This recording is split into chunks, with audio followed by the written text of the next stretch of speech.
Salut les amis, j'espère que vous allez bien. Moi, c'est MK et j'ai un problème. J'ai un problème que je veux partager avec toi aujourd'hui. Si c'est ta première fois sur cette chaîne, bienvenue dans l'aventure. Ici, je raconte juste comment je me réinvente. Alors, c'est quoi mon problème? Et peut-être que tu vas te reconnaître dans ce problème-là. Mais je pense que je suis la personne qui souvent va voir d'autres personnes réaliser des choses, accomplir certaines choses, en l'occurrence peut-être démarrer une entreprise, réaliser un projet significatif ou juste démarrer une chaîne YouTube comme ce que je suis en train de faire en ce moment et me dire mais je peux tellement faire ça et je peux tellement mieux le faire. Mais en même temps, je suis assis dans mon canapé à ne pas faire quoi que ce soit, en fait. J'aime bien me considérer comme quelqu'un d'intelligent, right? Peut-être que je me fais des films, mais j'aime mieux me considérer comme quelqu'un d'intelligent. Et ce n'est pas basé sur du vide, c'est basé sur le fait que j'ai quand même bien réussi dans mes études. Je fais un MBA, je suis allé loin. Je réussis bien sur le plan professionnel. J'ai un poste de directeur et blablabla. Donc j'aime mieux me dire, ou je me dis simplement que je suis quand même quelqu'un d'intelligent pour pouvoir réaliser ces choses-là. Mais en même temps, je me remets en question. Je remets mon intelligence en question quand je me dis que j'ai plein d'idées dans la tête, que j'ai plein de projets que j'ai envie de réaliser, mais ça ne reste que des rêves, ça ne reste que des idées, ça ne reste que des projets. Je les réalise pas. Ces idées ne voient jamais le jour. Alors, la question que je me pose, et peut-être que tu vas te poser la même question, c'est, suis-je vraiment intelligent?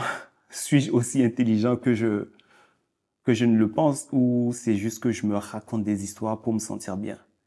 Parce que si j'étais vraiment quelqu'un d'intelligent, ben, c'est je me lèverais de mon canapé, puis j'irais réaliser toutes ces idées que j'ai en tête, ces projets que j'ai envie de faire.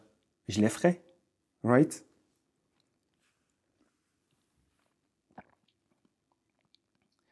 Alors, c'est la question que que ça fait un bout de temps que je me pose. C'est l'introspection que je fais. Et dernièrement, j'ai commencé à lire un livre. OK?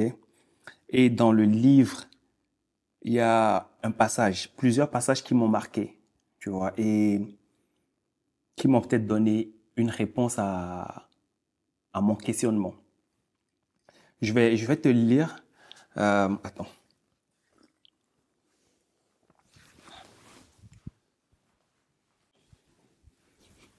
Je vais trouver ça, ça sera pas long. Alors, voici ce que l'auteur il dit. Il dit ça, c'est en anglais, je vais essayer de traduire en même temps. Il dit qu'un ancien boss à lui a dit ceci. Tu ne seras jamais riche parce que tu es évidemment très intelligent et quelqu'un va toujours t'offrir un job qui sera assez bon pour toi. La façon dont je le comprends, ce que son boss est en train de lui dire, c'est que vu que tu es très intelligent et que tu peux analyser les choses, quelqu'un va nécessairement te trouver un travail bien payé et tu feras les analyses dans ta tête rapidement et tu verras qu'il n'y a pas de risque, que tu peux te faire facilement de l'argent, beaucoup d'argent rapidement, tu vois. Mais ça reste toujours sur le court terme et sur le court et le moyen terme avec la dépendance que cela comprend.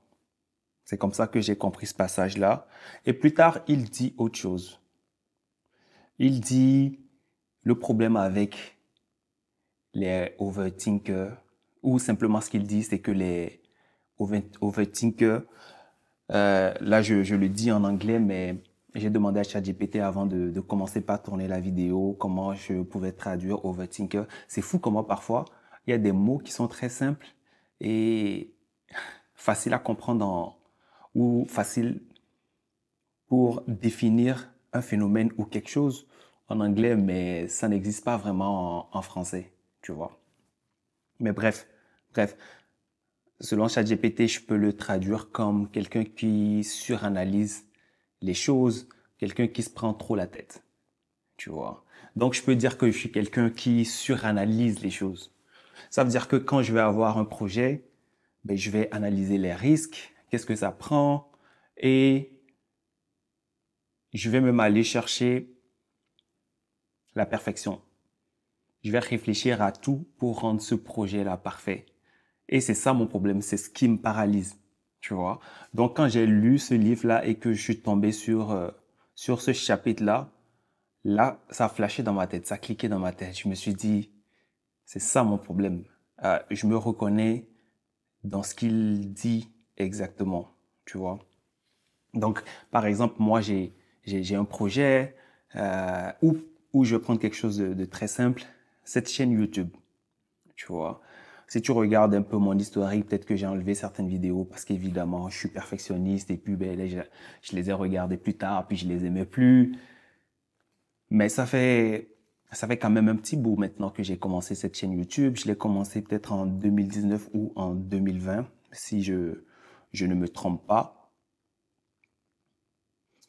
Et même avant de commencer, j'analysais tout, j'ai regardé plein de vidéos, je cherchais la meilleure caméra, le meilleur micro, histoire de quelque part me dire que je réduis tous les risques ou que je fais quelque chose de parfait, tu vois. Et au cours de mon cheminement, j'ai fait quelques vidéos. Après ça, j'étais plus très satisfait de ce que je faisais. Je me disais que je voyais pas trop le sens ou la qualité des vidéos, ça me plaisait pas trop.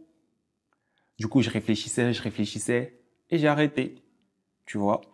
Mais pendant ce temps, je connais d'autres personnes qui ont commencé à faire des vidéos au même moment que moi et qui font des vidéos, genre, je ne le prenais pas mal là, mais que je pense qui sont médiocres, tu vois, qui sont pas très bons selon mes standards et comment je vois les choses. Mais ces personnes, parce que, tu sais, elles pensent pas à tout ça, elles réfléchissent pas autant, elles sont pas aussi perfectionnistes. Quand je regarde là où ces personnes-là étaient, au moment où je commençais aussi ma chaîne versus aujourd'hui, ben, elles sont vraiment avancées. Ces personnes-là ont développé de grosses chaînes. Il y en a qui se sont améliorées sur le chemin. Il y en a qui sont restés comme il y a longtemps, il y a 5 ou 6 ans. Mais le truc, c'est que pendant que moi, je suis en train de réfléchir à me dire, je vais faire ci, je vais faire ça, mais je vais le faire de façon parfaite. Ces personnes-là font des choses qui sont pas parfaites, mais elles le font quand même et ça avance, tu vois. Et ça avance très bien. Donc, donc ce livre-là m'a vraiment donné la réponse. Dites-moi en commentaire si vous voulez que je mette les informations sur le livre, je vais le mettre aussi. Mais en conclusion, ce que le livre dit, c'est plus tu es intelligent, plus tu vas suranalyser les choses, plus tu vas vouloir aller chercher la perfection, plus tu vas voir les défauts dans chaque chose, et moins tu vas prendre l'action, moins tu vas réaliser les idées ou les projets que tu as envie de réaliser, tu vois. Peut-être que quelque part ça me réconforte pour me dire, ah mais finalement je suis quand même intelligent,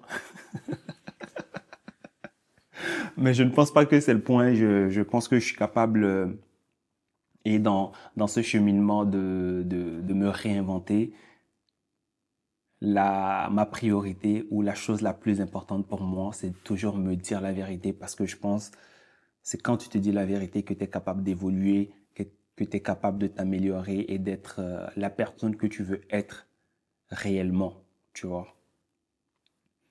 Donc j'ai juste décidé, par exemple, pour cette chaîne YouTube, tu vas le voir, peut-être tu vas le remarquer si tu suis vraiment mon contenu. régulièrement. Tu vas remarquer peut-être une différence dans mes vidéos, dans mes façons de faire les vidéos.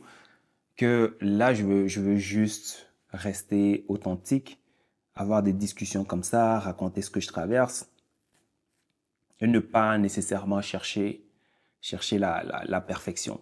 Donc, c'était ça que je voulais partager avec vous aujourd'hui. Si tu as les mêmes problématiques, si tu te reconnais dans ce que je décris, tu peux me le dire en commentaire. On va s'entraider, on va essayer d'évoluer ensemble, de se réinventer ensemble, de s'améliorer et de réaliser les projets qui nous tiennent à cœur. N'oublie pas de liker la vidéo. Si tu l'as kiffé, abonne-toi, ça m'aide. Et je te retrouve très bientôt pour une prochaine vidéo. Ciao.